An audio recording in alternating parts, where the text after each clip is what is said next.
Lucy's arc shifts from survival to responsibility. She learns the wasteland isn't chaos, it's systems, corrupt ones. She stops asking, how do I stay good? And starts asking, who gets hurt if I don't act? Oh, Dinah.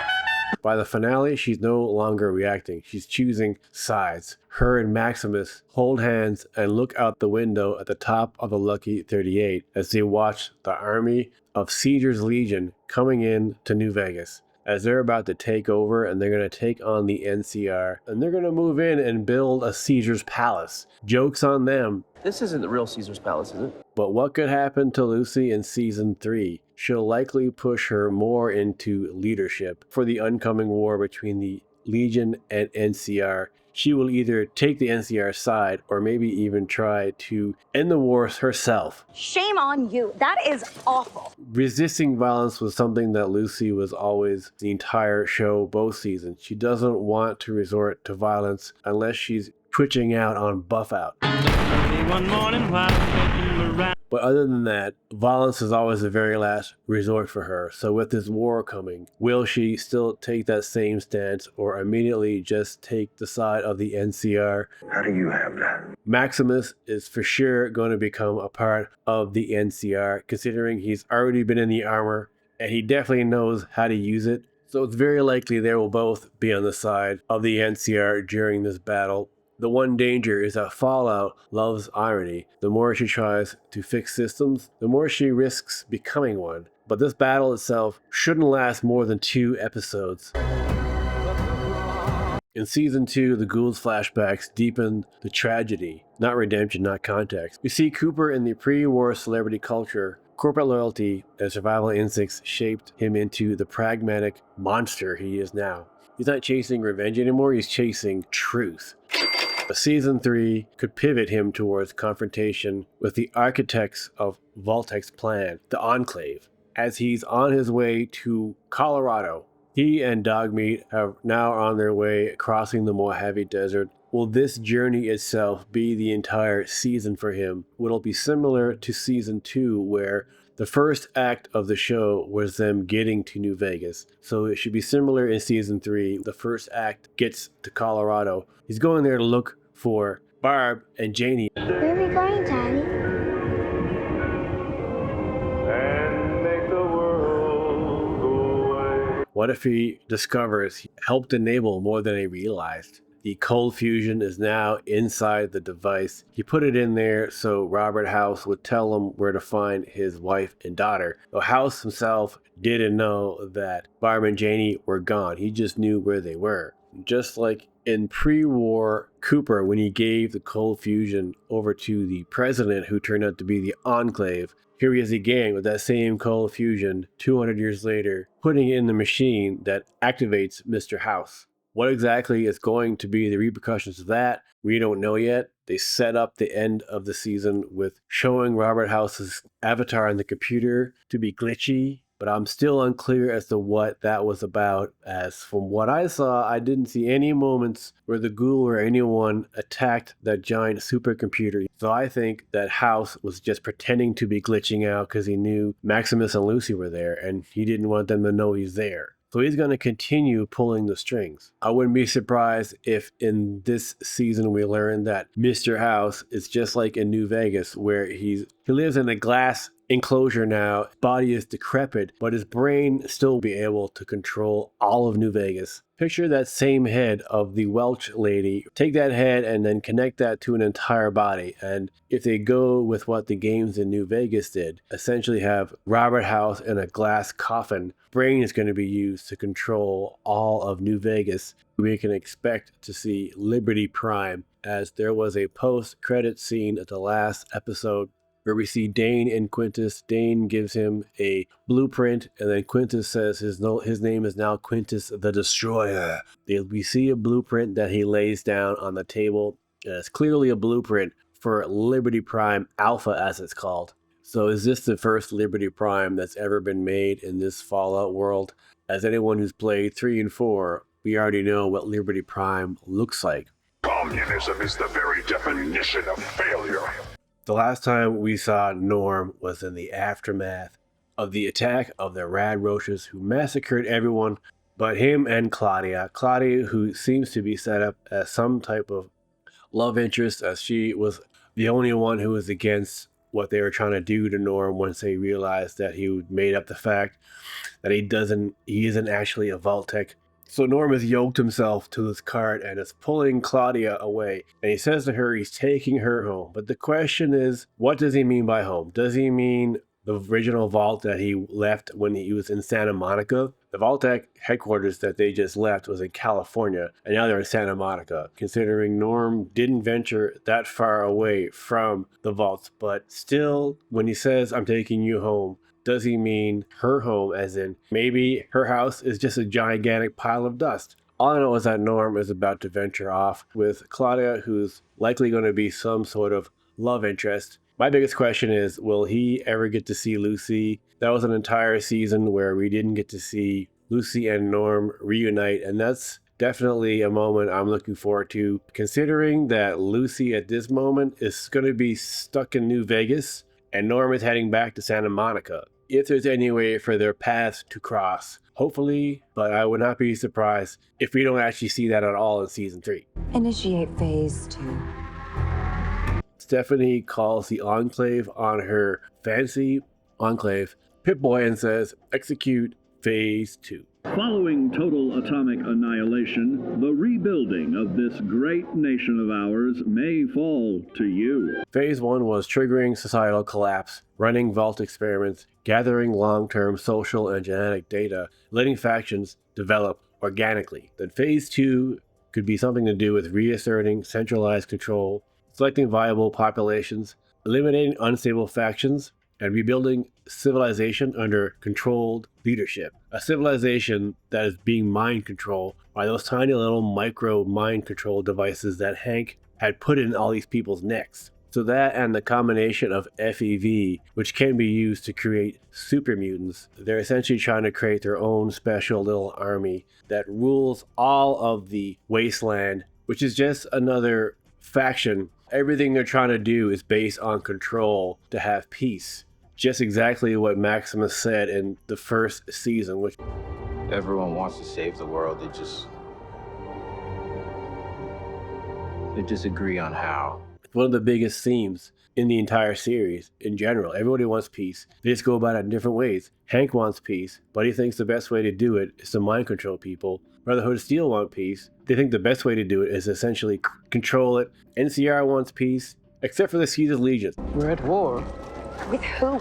Phase 1 was starting the collapse. Phase 2 is controlling the collapse and molding into everything as to what they want, and they meaning the Enclave. This apocalypse wasn't chaos, it was incubation. Phase 2 is harvest season. The Enclave has always represented the true continuation of the U.S. quote-unquote government. Authoritarian, elitist, and obsessed with genetic purity and order. That sounds familiar. The Enclave didn't die out. They've been waiting since the beginning of season 1 when we saw Dr. Wilzig inject the cold fusion into his neck, and they now believe conditions are optimal to finally step back into the limelight. Season 2 framed Vault-Tec as the architect of collapse, but Phase 2 implies the Enclave is the architect of the reconstruction. Expect things like the Enclave going public. Not a full invasion, not yet, but more likely strategic strikes that could be blamed on anyone that they say who did it, seizing infrastructures, reclaiming tech hubs, targeted elimination of key faction leaders.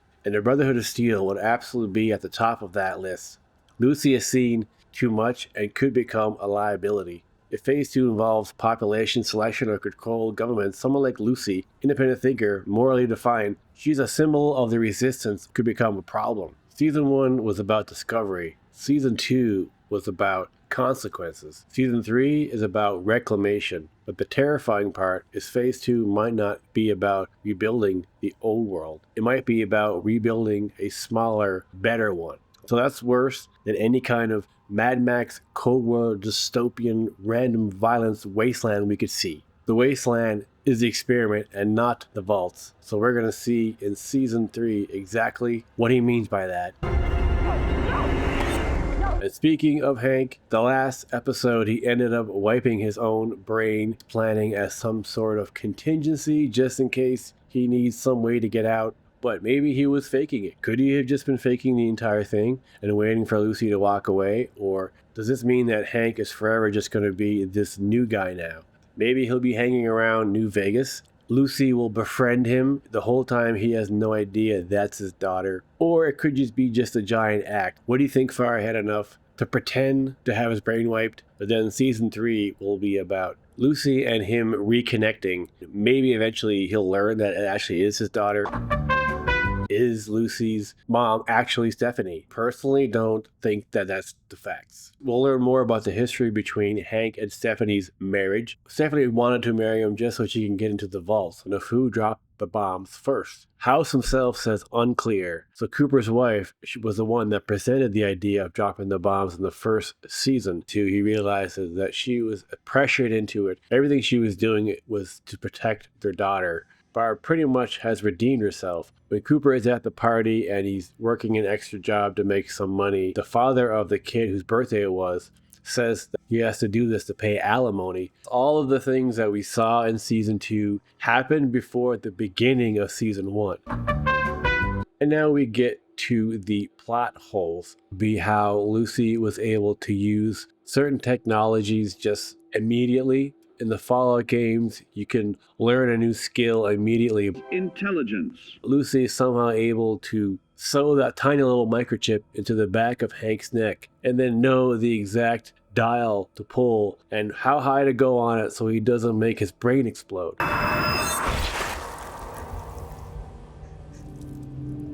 How he was able to amass this army of automatons, what seems like a short period. Hank gets to New Vegas, finds the Vault-Tec headquarters, tons of food there, all kinds of things for him to take, brand new clothes. But how long was he actually there in reality? At the end of season 1, Lucy and the Ghoul weren't that far behind Hank, and they were following him. They saw a body cut in half that Hank had just walked right through. Was that body already dead, or did Hank just bowl that person over and walk on them? They got stuck at the Caesar's Legion, and Lucy got caught, and then the Ghoul got sick after he ate some radioactive human being.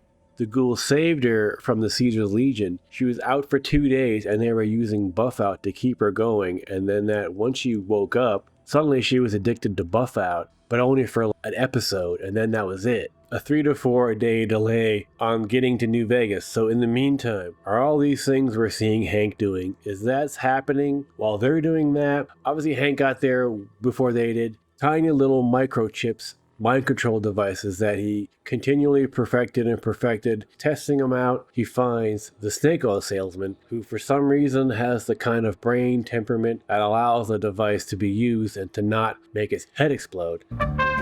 The person whose brain it is has to be open and willing to having it changed. When Hank was saying, would you like to have all your past memories erased? Yes, please. That he was willing could be what made the device work. To more loyal companions. How in the F did Hank amass an army of automatons with all these microchips, even if it had just been 3 to 4 days? How did Hank manage to get this entire office of people, of this amazingly perfect production line of people wearing suit and ties? We even have Nick the Prick, who was part of the Great Cons in the very first episode of the season. Somehow Hank found Nick the Prick somewhere. That was in Novak. So did Hank go all the way to Novak? Somehow, did he walk there? Did he use his power armor? Did he fly there? We begin right where season 1 ended, with Lucy and the Ghoul were walking towards New Vegas. Which means season 1 and season 2, there was no time jump. It was essentially just the very next day. Convincing others to act on your behalf. Did he create a smaller army and then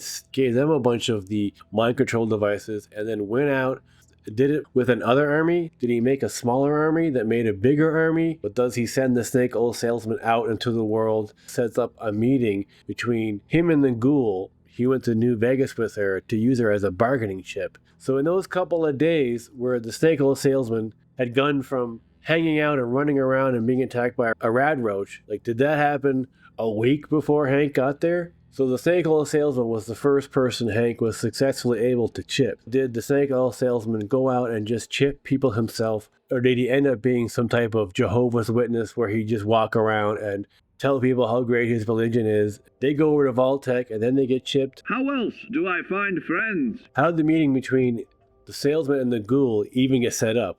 If you won't join our kind, then you can't know where we live. The super mutant, played by Mr. Ron Perlman, the Ghoul got impaled on a pole, and then the super mutant came and saved him. Took him to a church, tied him up. There's a war coming. Cures him, tosses him. It was such a short cameo, it almost felt pointless. Setting up in season 3 that there's going to be a super mutant faction of some sort that's going to get involved in this war between the Caesar's Legion and the NCR, or is it a separate war altogether? Is it a war against the Brotherhood of Steel, who themselves are in the middle of a civil war? There has always been chaos. That's just me going on one of my nerd rants. But in true Fallout fashion, if you stare through the cracks long enough, you'll start wondering if they are intentional experiments too. Let's get lucky, shall we? Season 2 proves that Fallout Season 1 wasn't a fluke. It's confident, cruel, hilarious, and deeply depressing, which is exactly what Fallout should be. Season 1 was the tutorial. Season 2 is survival mode with no autosaves. It never winks at the camera. It trusts you to notice, and that's why it works. The tone is darker, meaner, and somehow funnier, which is extremely on brand for a franchise where cheery 1950s music plays while society collapses. The oblique, funny, and surprisingly human story about control and systems that reward cruelty is confident, unapologetically Fallout. It trusts the audience, respects the games, and understands that real horror isn't the nukes, it's the systems people build afterward. It understands that power can corrupt. It doesn't just use Fallout lore, it believes in it. The new standard for television video game adaptations. It deserves all the praise it gets, and it's definitely my #1 favorite video game adaptation of all time.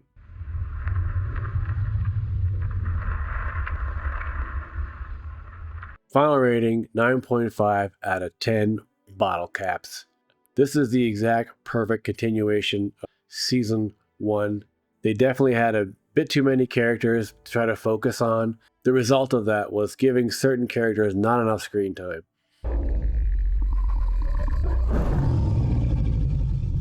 Thanks for watching, and I would love for you to tell me in the comments.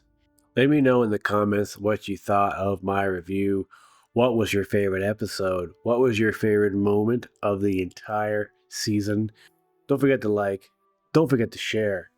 But don't forget that war never changes. But this show, hell yeah, this show leveled up. See you in the wasteland. Keep gaming. Tegan out. Plans are hard. Chaos though. Chaos is easy.